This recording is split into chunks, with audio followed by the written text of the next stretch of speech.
he doesn't. Yeah, well, that's important. Keep him honest. Let's talk about politics. Who do you guys like? I'm out of here. Who do you like in the election, or do you have no opinion? Bob, you want to go first? Yes, I like Obama, and I just don't see how we really need him in this country. We need him in the world, and he's going to make mistakes, and he'll be criticized for one thing or another. That's normal. But he really is what we need at this point, no matter what the other side says and all that spin and all that jazz that they give. It's a shame because, you know, the one thing I hope with this whole thing is that everybody behaves in a dignified way and doesn't stoop too low to try and take out the other person because it just reflects badly on them. That's all I would hope, and may the best man win, but do it with dignity. Al? Well, you got to alter that best man winning thing. You think the country will be okay well, either way? There's 3 men and 1 woman. Oh, well, I think he's talking about the top of the ticket. Yeah. But do you think the country will be okay either way, or? I don't know. I of course think about it, talk about it. I don't. You know, I've stayed away from my opinions in politics. I've always stayed away from it. It just. I have my beliefs, and you know, I think that we need whatever it's being promulgated now today in terms of change, and you know, I'm certainly with Bob on that, and I think that for me, the Democrats and Obama can deliver it, and I think that it's partially about how, you know, what's going on in the world and how we're perceived, and all the things that all the tentacles something like this has. It isn't. It's there's something. It's sort of like opening a window. You know, it's kind of. It feels that way to me anyway. You never know how things turn out, but it feels like this time for some new thing. Serious question for either of you, because you've probably thought about this. Why does it seem that creative people are all tilted leftward politically? So few name celebrities willing to come out on the right, small r, right side of a cause as opposed to the left. Well, I think that being an artist, you identify more with a more humane, a gentler look at things. And I think that if you want to compare the Republicans to the Democrats have that, just like I say, may the best man win. And try and do it with dignity as opposed to, I mean, everybody forgets and says things that they contradict themselves on. But somehow you feel with the Republicans, they grab it, they take it, they steal it. They don't do it in a gentle way. This is what I've seen. This is what I feel. So that's all I say, is that everybody should just do it with dignity with each other, because if they do, it really will. It's better for all of us, because then people get cynical about politicians, that they change what they said one thing, now they're going to do this, and if they try to maintain that dignity and stick to what they say, for better or for worse, people respect that and admit when they're wrong and say, look, I made a mistake. Most importantly, I made a mistake. That's it. I think that helps a lot. Back to the two of you.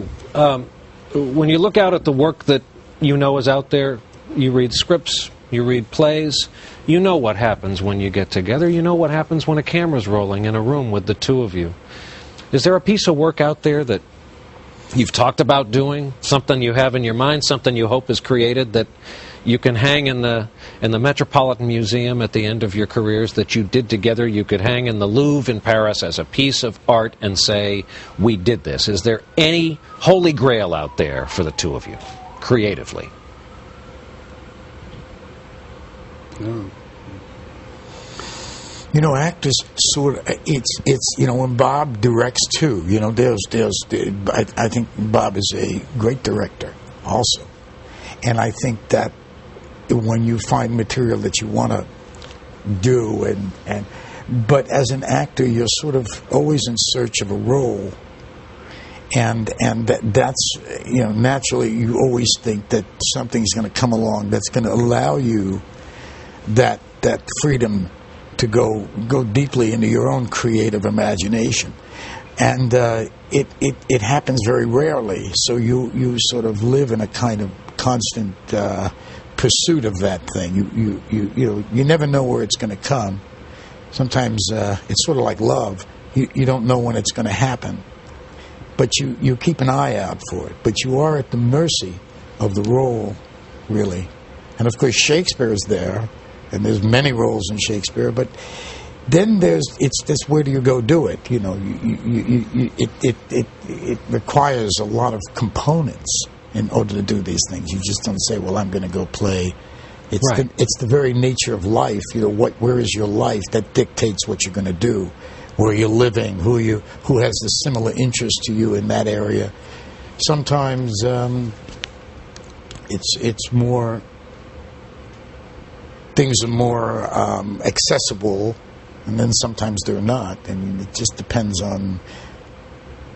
If you get a steady gig like at Saturday Night Live, you keep going. And then, which I thought you were terrific. By the way, I saw you on it. You did some beautiful stuff. You're so funny. I just studied tapes of Mr. De Niro up here. So inventive, both of you. I mean, but I think that if you like Sid Caesar, if we remember Sid Caesar, I think everybody should get a kind of a re-showing of the Sid Caesar shows just to see what he did. But it was on for, I think it was 10 years, was it? I don't know. But there were opportunities with Jackie Gleason also, opportunities each week. They had a character, they did it, and they spin off the next week. And Sid Caesar had these incredible things that would happen. So he had an environment that was, I heard he was 94 recently, or 90 or something. Yeah. I had the good fortune of being on an airplane with him once. It was great to talk to him. And naturally, you get to meet Sid Caesar, and you don't ask him the things you want to ask him. You sort of talk about other kind things. of like meeting Al Pacino. Oh yeah, right. But anyway, I'm sort of this whole idea of having an environment to do things in that allow for that. I mean, because there's just so much reading you can do, and scripts sort of don't fall out of the sky, and you go through your phases. But I think both Bob and I both feel that there's things out there yet to do that could make it to a certain artistic level, if you want. So when you pick up a Glengarry or a Godfather or a Goodfellas, you must know, and maybe you'll know it when you see it. Maybe there's a young writer out there who's got you in mind. Yeah. Well, it's a complicated process because sometimes things you commit to them and they're not in the best, they're good, and they're basically good, and you've got to then improve them, and you don't know where it's going to go. That's the whole point. You're with the people you respect and care about, and it's going to, wherever you're going to go, it's going to be interesting and special. That takes guts, though. Yeah, and that's sometimes how you have to go into things. What if it doesn't work? There's no such thing as not working other than the financial part of it, which of course is an important part on the one hand, but it's more important to make it work for what it is, bearing in mind all the financial sides of it, whether it will be received by enough people to, hate to say this, would pay for itself, but there is that. But I think it's there are movies that can do all those and be financially rewarding enough to make it happen, and so that people will take a chance to do another one. I like what Paul Newman said. Paul Newman said about working. He would work if he'd work every 5 years if he just waited for the thing that struck him. So, meanwhile, what do? So you try to find things that maybe you can, they can somehow get, by everybody involved, somewhat be elevated, or you can get the opportunities. But you also learn about things when you do these things, when you do different projects. But most of the time, it's very rare that something comes along that you feel appetite for, a real appetite. Say, I really have a desire to do this. But there's a lot to go. I'm lucky enough to have a desire to do things on stage, so I've always had the stage theater to go to, and that served me a lot, because when I was, between movies and didn't have anything, I tried to get something, muster something up on the stage, and it really was very. It was very helpful to me, because it helped me to make certain decisions that I wouldn't have made. I would have taken parts that I really shouldn't have taken early on in my career had I not the theater to go to, because it's just so long you can go without working, without doing that thing, keeping your hands whatever up. That is. Yeah. If you play a clarinet, you should be playing the clarinet, I think. Is it an unfair question to ask guys in your line of work? I'll ask it anyway. Who do you see coming up? Who do you like? Who do you look for? Whose movies do you go see? Who are you cheering for?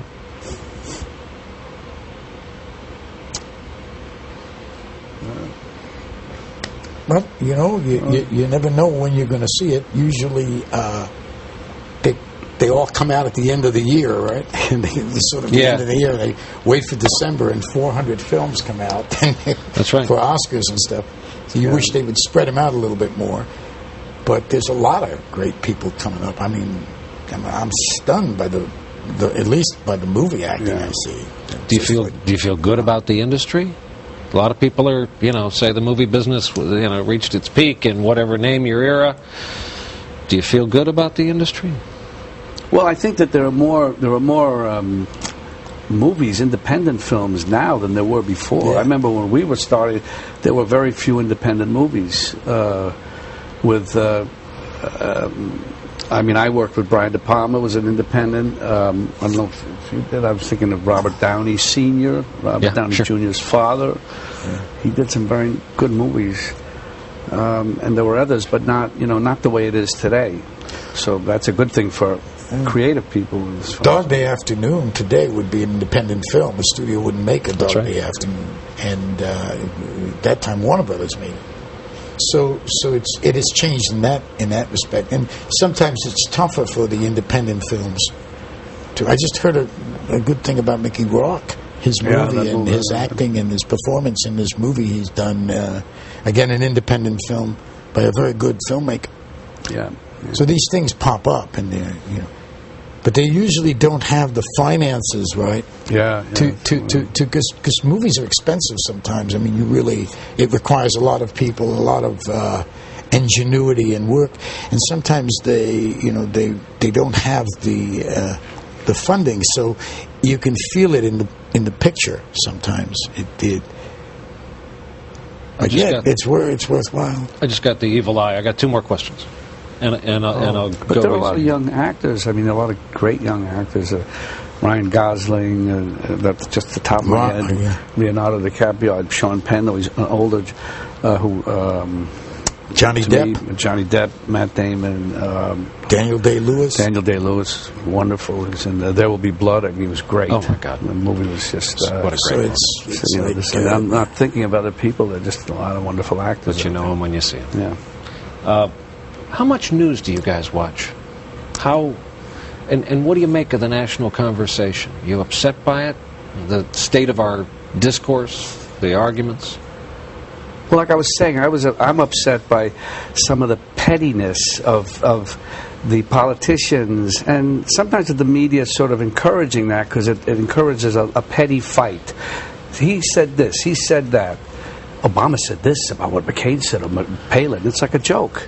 What are we concentrating on? It's like, let's talk about real issues and real important stuff. Let's not get down to those petty, silly levels. It does get you off the issues. I mean, everybody gets cynical. Then you say, I don't care if it's Democrat or Republican. I don't want to be, nobody's, And Obama is trying to stay above that and just, be a real person. And it's screen time, it's all about, keep the thing going, because that's screen time. So that's part of it. Things get a little diffused. because you got to keep the television machine going. So you say things and talk, and by very articulate people, I must say. I mean, it's interesting what they say and stuff, but then you run out of things, so you make things up more or less, and that's the way it goes. But that's the nature of our world. So the idea is to, how do you sort of deal with it and allow it to be as good as it can be? You know, it's a process, and I think we're doing all right with that. And last question. Yeah, he does it. Yeah, well, that's important. Keep them honest. Let's talk about politics. Who do you guys like? I'm out of here. Who do you like in the election, or do you have no opinion? Bob, you want to go first? Yes, I like Obama, and I just don't see how we really need him in this country. We need, because it just reflects badly on them. That's all I would hope, and may the best man win, but do it with dignity. Al? Well, you got to alter that best man winning thing. You think the country will be okay well, either way? There's three men and one woman. Oh, well, I think he's talking about the top of the ticket. Yeah. But do you think the country will be okay either way, or of change? And I'm certainly with Bob on that, and I think that for me, the Democrats and Obama can deliver it, and I think that it's partially about how, what's going on in the world and how we're perceived, and all the things. See them in the world, and he's going to make mistakes, and he'll be criticized for one thing or another. That's normal. But he really is what we need at this point, no matter what the other side says and all that spin and all that jazz that they give. It's a shame because, the one thing I hope with this whole thing is that everybody behaves in a dignified way and doesn't stoop too low to try and take out the other person. I don't know. I of course think about it, talk about it. I don't, I've stayed away from my opinions in politics. I've always stayed away from it. It just, I have my beliefs, and I think that we need whatever it's being promulgated now today in terms